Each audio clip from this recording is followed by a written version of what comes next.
নবীজি সাল্লাল্লাহু আলাইহি ওয়াসাল্লাম বলেন, মসজিদে আকসার সব কিছু আমরা ঘুরে ঘুরে দেখলাম। দেখার পরে জিবরাইল আমিন আমাকে ডাক দিয়ে বলেন, ইয়া রাসূলুল্লাহ, ইয়া হাবিবাল্লাহ, ওগো আল্লাহর হাবিব, এবার সওয়ারের মধ্যে ওঠেন, বুরাকের পিঠে সওয়ার হন।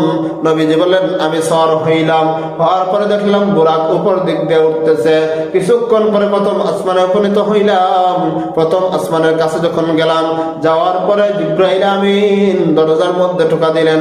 কে তুমি? মান হাযা, কে রে ওই পার্শ্বে টোকা দিতেছে? কে তুমি? বলে, আনা জিবরাইল, আমি জিবরাইল। ওমান মাআকা, তোমার সঙ্গে কে? জিবরাইল আমিন ডাক দিয়া বলেন, হুয়া মুহাম্মাদুর রাসূলুল্লাহ সাল্লাল্লাহু আলাইহি ওয়াসাল্লাম, অর্থাৎ আমার সঙ্গে শেষ নবী, প্রিয় নবী হযরত মুহাম্মদ সাল্লাল্লাহু আলাইহি ওয়াসাল্লাম। এরপরে জিজ্ঞাসা করা হলো, তাকে কি আনার জন্য তোমাকে পারমিশন দেওয়া হয়েছে? বলে, হ্যাঁ দেওয়া হয়েছে। এরপরে প্রথম আসমানের দরজাটা খুলে দেওয়া হলো। জিবরাইল আমিন প্রথম আসমানে প্রবেশ করলেন নবীকে নিয়ে। নবীজি সাল্লাল্লাহু আলাইহি ওয়াসাল্লাম প্রথম আসমানে ঢুকে দেখেন ওই জায়গার ভিতরে আব্বাজান হযরত আদম আলাইহিস সালাতু ওয়াস সালাম বসা। নবীজি ওনার সঙ্গে দেখা করলেন। নবীজি সাল্লাল্লাহু আলাইহি ওয়াসাল্লাম বলেন, পরিচয় হওয়ার পরে আমি দেখতেছি উনি সিংহাসনের মধ্যে বসা। ওনার ডান দিক দিয়েও কিছু মানুষ, বাম দিক দিয়েও কিছু মানুষ, উভয় দিক দিয়ে মানুষ। নবীজি বলেন, আমি দেখতেছি আদম আলাইহিস সালাতু ওয়াস সালাম যখন ডান দিক দিয়ে তাকান হাসতেছেন, আবার বাম দিক দিয়ে যখন তাকান কান্না করতেছেন। নবীজি বললেন, এইভাবে হাসতেছেন আবার কাঁদতেছেন কেন, কি হয়েছে?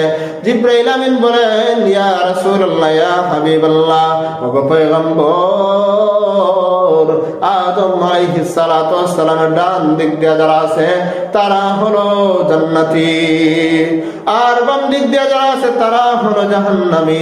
জান্নাতীদের দিকে তাকাইলে উনি হাসেন, আবার জাহান্নামীদের দিকে তাকাইলে উনি কান্না করেন। এই অবস্থা দেখার পরে মায়া নবী সাল্লাল্লাহু আলাইহি ওয়াসাল্লাম বলেন, এখানে আরো অনেক সময় গল্প গুজব হয়। এরপরে মায়া নবী সাল্লাল্লাহু আলাইহি ওয়াসাল্লাম বলেন, সামন দিক দিয়ে অগ্রসর হলাম, গেলাম দ্বিতীয় আসমানে। দ্বিতীয় আসমানের দরজার মধ্যে আবার টোকা দেওয়া হলো। ওমান হাযা, কে তুমি? জিজ্ঞাসা করা হলো। বলা হলো, আনা জিবরাইল, তোমার সঙ্গে কে? বলা হলো, সে হলো মুহাম্মদুর রাসূলুল্লাহ সাল্লাল্লাহু আলাইহি ওয়াসাল্লাম। তাকে কেন নিয়ে আসছো? বলে, আল্লাহ তাআলা বলেছেন এই জন্য নিয়ে আসছে। এরপরে গেট খুলে দেওয়া হয়। ওই জায়গার ভিতরে দুইজন খালাতো ভাইয়ের সঙ্গে নবীজির দেখা। তারা হলেন হযরত ঈসা এবং হযরত ইয়াহইয়া আলাইহিস সালাতু ওয়াস সালাম। তাদের সঙ্গে অনেকক্ষণ কথাবার্তা হলো। এরপর নবীজি সাল্লাল্লাহু আলাইহি